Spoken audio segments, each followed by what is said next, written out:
আহক বহক এতিয়া কওক ভালনে ছাৰ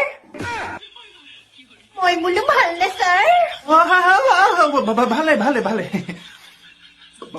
আপোনাৰ ভালনে ভালেই কওক এতিয়া কি হৈছে আপোনাৰ ছাৰ মোৰ ভইচটোৰ কাৰণে আহিছিলো আপোনাৰ ওচৰলৈ কেনেকে কি হল মানে কেতিয়াৰ পৰা হৈছে এনেকুৱা সৰুৰে পৰা মানে 8-9 বছৰমান ঠিকে আছিলে তাৰপিছত মই ডাঙৰ হৈ গলো কিন্তু মোৰটোহে ডাঙৰ নহল কি ডাঙৰ নহল মোৰ ভইচটো